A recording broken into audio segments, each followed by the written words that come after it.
Praise the Lord कलीसिया। मैं दिव्या आप सभी का स्वागत करती हूँ परमेश्वर की जीवित हज़ूरी में, और मैं विश्वास करती हूँ कि मेरे मसीही भाई-बहन जहाँ कभी परमेश्वर में हैं, वो बहुत ही आनंदित और ब्लेस्ड हैं।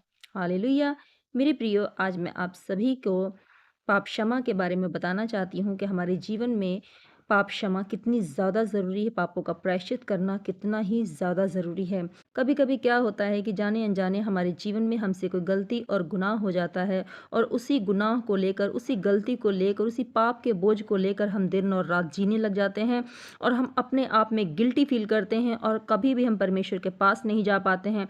हम ये सोचते हैं कि हमने बहुत बड़ा गुनाह कर दिया है, परमेश्वर हमें अब क्षमा नहीं करेगा।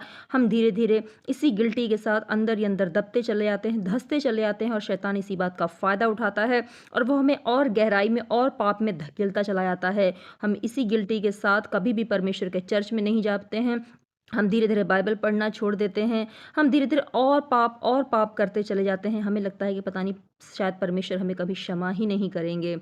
हम कभी भी परमेश्वर के पास नहीं जाते हैं, अपने अपराधों की माफ़ी नहीं माँगते हैं, कभी भी अपने गुनाहों को स्वीकार नहीं करते हैं, कभी भी पश्चाताप नहीं करते हैं। मेरे प्रियो, आज मैं आपको बाइबल के इस वचन के द्वारा बताऊँगी कि जब हमारे जीवन में कोई भी अपराध या पाप हो जाए जाने-अनजाने, तो हमें कभी भी शैतान की आवाज़ को नहीं सुनना है। वो बेशक आपको कितना भी भरमाने की कोशिश करे कि तूने तो पाप कर दिया, तूने नशा कर लिया, तूने तो दारू पी ली है। चलिए, आप इंसान हो और परमेश्वर ने कहा है, मैं मनुष्य को आज के बाद नष्ट नहीं करूँगा, क्योंकि वो मिट्टी ही तो है, मैं उसकी आयु को कम कर दूँगा। हमारे पापों की वजह से परमेश्वर हमारे जीवन में दुःख और तकलीफ़ें लाते हैं, वो हमें दंड भी देते हैं।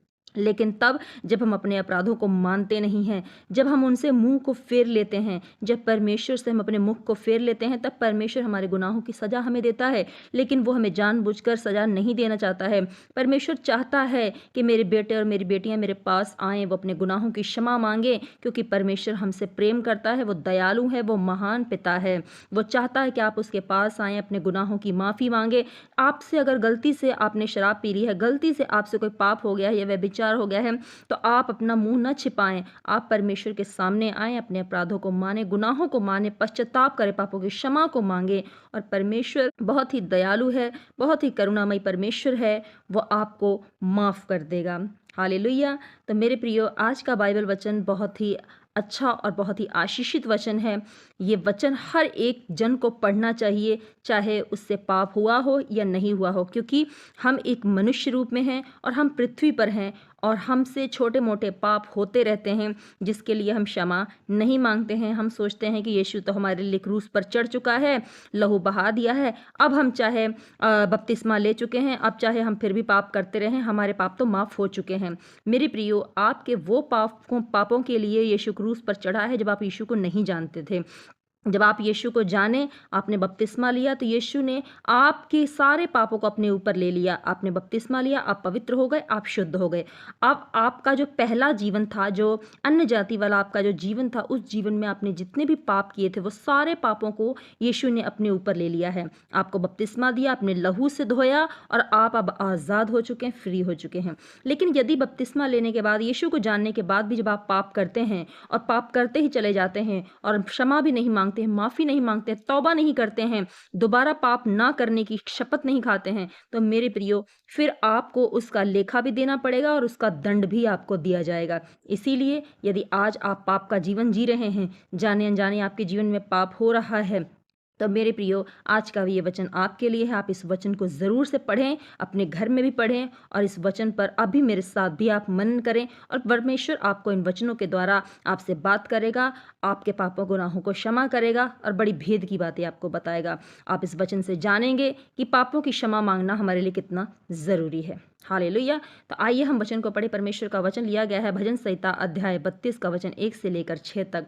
परमेश्वर के वचन में लिखा है, क्या ही धन्य है वे जिसका अपराध क्षमा किया गया और जिसका पाप ढांपा गया। परमेश्वर उस व्यक्ति को बहुत ही धन्य कह रहा है, बहुत ही महान कह रहा है, जिसने पाप तो किया, लेकिन उसका पाप क्षमा कर दिया गया। यदि आप दोबारा आपसे पाप हो जाता है, कोई गलती हो जाती है, और आप परमेश्वर के सामने घुटने टेकते हैं, पापों की क्षमा मांगते हैं, तो परमेश्वर कहता है कि जिसका अपराध क्षमा किया गया, जिसका पाप ढांप दिया गया, वो मनुष्य धन्य है। हालेलुया! तो ये वचन हमें ये बताता है कि यदि पाप हो जाए, तो क्षमा मांगने के बाद परमेश्वर हमें एक नया जीवन फिर से देता है।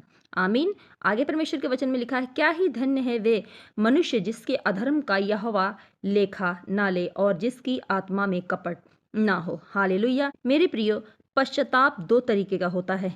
लिखा है जिसकी आत्मा में कपट ना हो। आप ऐसा नहीं कर सकते हैं कि आपने रोज पाप किया और रोज क्षमा मांग ली, रोज पाप किया और रोज क्षमा मांग ली। ऐसा नहीं करना है। यदि जाने अनजाने आपसे कोई गलती हो जाती है, कोई पाप हो जाता है, आप बहक जाते हैं, शैतान आपको भरमा देता है, और जाने अनजाने अगर आपसे कोई गलती हो जाती है तो आपको क्षमा पश्चाताप दिल से मांगना है। आपकी आत्मा में कपट नहीं होना चाहिए। ये कोई रूटीन नहीं है कि आप जैसे रोज खाना खाते हो, रोज कपड़े पहनते हो, रोज नहाते हो, आपको उसी तरह आपने क्षमा भी मांग ली। ये आप कोई रूटीन नहीं है, ये दिल से किया हुआ पश्चाताप होना चाहिए। यदि आप दिल से पश्चाताप करते हैं तो वही पश्चाताप स्वर्ग में माना जाएगा। हालेलुया। लिखा है, क्या ही धन्य है वे मनुष्य जिसके अपराधों का यहोवा लेखा ना ले। यहोवा उनके अपराधों का लेखा नहीं लेगा। जब न्याय का दिन आएगा और जब मनुष्य लाइन में खड़ा होगा न्याय के दिन में, तो परमेश्वर कह रहे हैं कि जिन मनुष्यों के पाप क्षमा कर दिए गए हैं, क्या ही धन्य है वे मनुष्य जिनके पाप क्षमा हो चुके हैं, उनसे उनके पापों का लेखा ना लिया जाएगा। लेकिन किनके पाप क्षमा होंगे? जिनकी आत्मा में कपट नहीं होगा। तो आपको दिल से क्षमा मांगनी है परमेश्वर से। हालेलुया। आगे वचन में लिखा है, जब मैं चुप रहा तब दिन भर कराते कराते मेरी हड्डियां पिघल गईं, क्योंकि रात दिन मैं तेरे हाथ के नीचे दबा रहा और मेरी तरावट धूप काल सी झुर्राहट बनती गई। जब मैंने अपना पाप तुझ पर प्रकट किया और अपना अधर्म न छिपाया और कहा, मैं यहोवा के सामने अपने अपराधों को मान लूंगा, तब तूने मेरे अधर्म और मेरे पाप को क्षमा कर दिया। हालेलुया। यहाँ पे परमेश्वर का वचन साफ साफ कह रहा है कि जब मैंने अपने अपराधों को तेरे सामने आकर मान लिया, अपना अधर्म मैंने तुझसे ना छिपाया। मेरे प्रियो, परमेश्वर आदि और अंत है, अल्फा और ओमेगा है। वो ब्रह्मांड को, सृष्टि को रचने वाला परमेश्वर है। उससे कोई भी चीज़ छुप नहीं सकती। जिस परमेश्वर ने, सोचिए, आपको बनाया हो, वो आपके ऊपर 24 घंटे निगरानी रखता है। परमेश्वर के वचन में भी लिखा है कि यहोवा की आंखें धर्मी जन पर दिन और रात लगी रहती हैं और पापियों पर भी।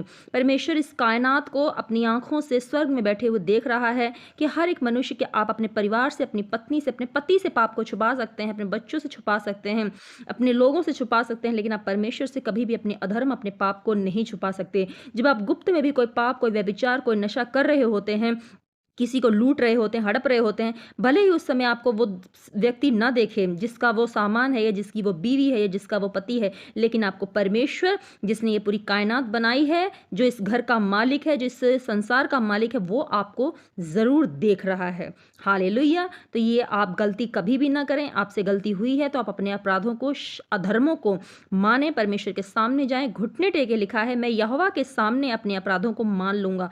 आपको उसके सामने जाना है, घुटनों को टेकना है और परमेश्वर से अपने गुनाहों की तौबा करनी है, माफ़ी मांगनी है। परमेश्वर से वायदा करना है कि खुदा, मैं आज के बाद कभी भी ये पाप नहीं करूँगा। मुझे इसके लिए सामर्थ्य दे, बुद्धि दे, मस्सा दे, ताकि मैं दोबारा ये पाप का जीवन ना जी सकूँ। हालेलुया। अगर आप पापों की क्षमा मांगते हैं तो परमेश्वर महान है, वो क्षमा करने वाला परमेश्वर है, वो ज़रूर से क्षमा करता है।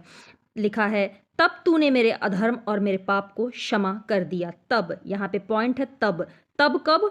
जब आपने अपने गुनाहों को छुपाया नहीं, यहोवा के सामने मान लिया, तब तूने मेरे अधर्म को, मेरे पाप को क्षमा कर दिया। तो ये वचन इस बात की गारंटी दे रहा है, आपको गिल्टी फील नहीं करना है, आपको मुंह नहीं छुपाना है परमेश्वर से। आपको, अगर आपने जाने जाने पाप किया है तो आपको परमेश्वर के पास जाना है, माफ़ी मांगनी है और परमेश्वर आपको माफ़ करेगा और दोबारा आप उस पाप को नहीं करेंगे और आपके जीवन में फिर से एक नई ग्लोरी, नई महिमा और नई ब्लेसिंग आपके जीवन में फिर से शुरू हो जाएगी। हालेलुया। आगे परमेश्वर के वचन में लिखा है, इस कारण हर एक भक्त तुझसे ऐसे समय में प्रार्थना करे जबकि तू मिल सकता है। निश्चय जब जल की बड़ी बाढ़ आए तो भी उस भक्त के पास न पहुंचेगी। आमीन। मेरे प्रियो, परमेश्वर के इस वचन का मतलब ये है कि इस कारण एक भक्त तुझसे ऐसे समय में प्रार्थना करे जबकि तू मिल सकता है। यानी आज परमेश्वर मिल रहा है, आज परमेश्वर मौजूद है आपकी प्रार्थना को सुनने के लिए, आपकी दुहाई को सुनने के लिए, आपके आंसू को देखने के लिए। आप जिंदा हो, आप मनुष्य हो, आप परमेश्वर के बेटे और बेटियां हो, और परमेश्वर भी अभी, परमेश्वर ने न्याय का दिन अभी नहीं लाया है, लेकिन न्याय का दिन जल्द ही आने वाला है।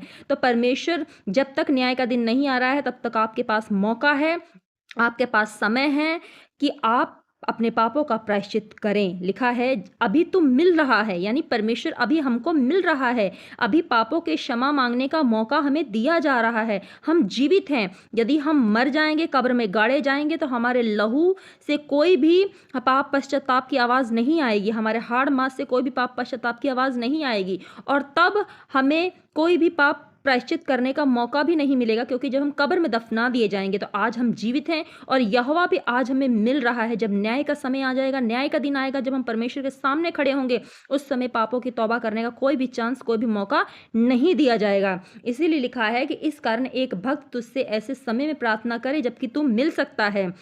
निश्चय जब जल की बड़ी बाढ़ आए तो भी उस भक्त के पास न पहुंचेगी। जल की बड़ी बाढ़ का मतलब है न्याय का दिन। यानी हम नूह के समय में भी बाइबल वचन में भी देखते हैं, नूह के समय जब जल प्रलय आया तो परमेश्वर ने लोगों से कहा कि परमेश्वर ने नूह से कहा कि तू एक बड़े जहाज को बना और मैं जल प्रलय लाने वाला हूँ, न्याय करने वाला हूँ उन लोगों के लिए जो कि पाप कर रहे हैं, और जो धर्मी है मैं उन्हें बचाऊंगा। यानी नूह का परिवार धर्मी था, परमेश्वर ने नूह के परिवार को बचाया। नूह ने उस समय भी चीख चीख के लोगों से कहा कि परमेश्वर जल की बड़ी बाढ़ लाने वाले हैं, न्याय करने वाले हैं, परमेश्वर का क्रोध भड़कने वाला है, सब जहाज में चढ़ जाओ, पापों की तौबा मान लो, अपने पापों को तौबा कर लो, गुनाहों को मान लो, अपने अधर्मों को मान लो, माफ़ी मांग लो, आओ जहाज में चढ़ चलो। लेकिन नूह के चिल्लाने के बावजूद भी लोगों ने पश्चाताप नहीं किया, और जब परमेश्वर का न्याय आया, पृथ्वी पर जल की बड़ी बाढ़ आई, तो वो सब लोग जितने भी थे वो बह गए। तो ये जो लाइन है, जल की बड़ी बाढ़ आए तो भी उस भक्त के पास न पहुंचेगी जिसने कि पाप क्षमा के लिए प्रार्थना कर ली है, अपने गुनाहों को मान लिया है।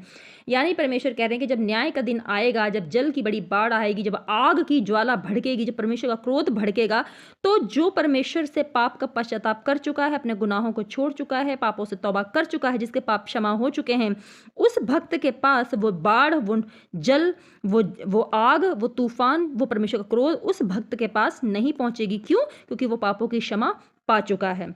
हालेलुया। तो मेरे प्रियो, आज हम छोटे छोटे पापों को करते हैं और हम सोचते हैं कि नहीं, ये तो छोटी मोटी बात है, परमेश्वर तो माफ़ कर ही देगा। हम गलती करते जाते हैं, लेकिन हमें अपनी गलती का एहसास नहीं होता है। इसीलिए हमें बाइबल दी गई है। जब हम बाइबल को पढ़ते हैं तो हम जानते हैं कि परमेश्वर कैसे अपने लोगों से बात करता है, कैसे वो हमें बार बार चेतावनी देता है अपने लोगों के द्वारा, वचन के द्वारा, आत्मिक पास्टर के द्वारा, विश्वासी के द्वारा, कैसे वो बात करता है और हमें वो एहसास दिलाता कि हाँ, हमसे पाप हुआ है, हमने पाप का जीवन जिया है, और वो बार बार आपसे कहता है कि मेरे बेटे, मेरी बेटियां, तूने ये पाप किया है, अपने पापों को मान, अपने अपराधों को मान, देख मैं तुझे क्षमा करने के लिए तैयार हूं। मेरे प्रियो, कभी कभी जब हम पाप करते हैं तो हमें नहीं पता होता है। हम दाऊद की कहानी में भी देखते हैं, दूसरा शमूएल अध्याय 12 के वचन 9 से लेकर 7 तक हम वचन में देखते हैं कि कैसे जब दाऊद ने कैसे जब पाप किया था, उरिया और बैतशेबा के साथ व्यभिचार और हत्या करवाई थी, बैतशेबा के साथ व्यभिचार किया, उसके पति की हत्या करवा दी, और दाऊद इतना पाप करने के बाद भी आराम से जिंदगी को जी रहा था। उसे एहसास ही नहीं था कि मैंने कितना बड़ा पाप कर दिया है। लेकिन परमेश्वर ने दाऊद से बात करना बंद कर दिया था। लेकिन परमेश्वर ने दाऊद को छोड़ा नहीं था। उसने अपने नबी को, नातान नबी को दाऊद के पास भेजा, और नातान नबी ने दाऊद से कहा कि तूने ऐसे ऐसे पाप किया है। तब जाके दाऊद को एहसास हुआ कि हाँ, मैंने व्यभिचार किया, मैंने हत्या की, मैंने यहोवा को दिल को दुखाया है, मैंने परमेश्वर के क्रोध को भड़काया है। मेरे प्रियो, इसी वजह से दाऊद का पहला बेटा जो था, जो बैतशेबा से हुआ था, वो मर गया, क्योंकि परमेश्वर का क्रोध था। लेकिन जब दाऊद को नातान के बातों के द्वारा एहसास हुआ उसके पाप का, तब दाऊद ने पापों की क्षमा को मांगा, परमेश्वर के आगे घुटने टेके, वो रोया, वो चीखा, वो चिल्लाया। और ये जो भजन है, ये दाऊद ने उसी वक्त लिखे हैं। लिखा है दाऊद का भजन, ये भजन उसी समय लिखे हैं जब दाऊद को एहसास हुआ। तो लिखा है, जब मैंने अपना पाप तुझ पर प्रकट किया और अपने अधर्म को न छिपाया, मैं यहोवा के सामने अपने अपराधों को मान लूंगा, तब तूने मेरे धर्म को क्षमा कर दिया। ये वचन दाऊद ने तभी लिखा था जब दाऊद को अपनी गलती का एहसास हुआ और वो परमेश्वर के सामने गया, और परमेश्वर ने फिर उसे माफ़ भी कर दिया। जब परमेश्वर ने उसे माफ़ किया तो बैतशेबा के द्वारा जब दूसरा बेटा उसे पैदा हुआ तो परमेश्वर ने उसे बड़ी महिमा के साथ ब्लेस किया, और वही सुलेमान बना जिसने आगे चल के यहोवा का यरूशलेम बनाया। हालेलुया। तो मेरे प्रियो, परमेश्वर दया करने वाला परमेश्वर है, वो क्रोधित परमेश्वर है। लेकिन जब हम अपने गुनाहों को मान लेते हैं, तौबा कर लेते हैं, तो उसका क्रोध ठंडा होता है, उसकी जलजलाहट ठंडी होती है, और वो आपको क्षमा करता है, क्योंकि वो आपसे प्रेम करता है। उसने आपको अपने स्वरूप में रचा है, अपनी सांस को उसने आपके अंदर फूका है। वो कभी नहीं चाहता कि मेरे बेटे और मेरी बेटियां आग की भट्टी में झोंके जाएं, नरक में जाएं। परमेश्वर कभी आपकी चीख को सुनना नहीं चाहता। परमेश्वर कभी आपको कराहते हुए नहीं सुनना चाहता है। मेरे प्रियो, आप आज से ही अपने परमेश्वर के पास जाएं, घुटने टेकें, माफ़ी को मांगें, तौबा करें गुनाहों से और एक नए जीवन को व्यतीत करें। परमेश्वर आपको तमाम आशीषों ब्लेस करेगा, आपके हृदय को बदलेगा, आपके आत्मा को, आपके परिवार को, आपके घर को बदलेगा, आपको नए जीवन के साथ वो ब्लेस करेगा। आमीन। तो आशा करती हूँ कि आज के वचन के द्वारा परमेश्वर आपको क्षमा करेंगे, आप भी अपनी गुनाहों की तौबा करेंगे और इस वचन के द्वारा आपका जीवन, आपका हृदय, आपका मन परिवर्तित हुआ है। यदि वीडियो आपको अच्छी लगी तो इस वीडियो को दूसरों को भी जाकर शेयर करें ताकि वो भी अपने गुनाहों से तौबा करें और आपके द्वारा और इस वीडियो के द्वारा एक रूह बचाई जाए, एक जीवन बचाया जाए नरक में जाने से। हालेलुया। तो मेरे प्रियो, यदि ये वीडियो आपको अच्छी लगे तो प्लीज़ ज़्यादा से ज़्यादा शेयर करें, लाइक करें, कमेंट करें। यदि मेरे चैनल पर आप पहली बार आए हैं तो चैनल को सब्सक्राइब करें, बेल आइकन को प्रेस करें। मिलती हूँ अगली वीडियो में, तब तक के लिए आप सभी को मेरा जय मसीह की। God bless you all.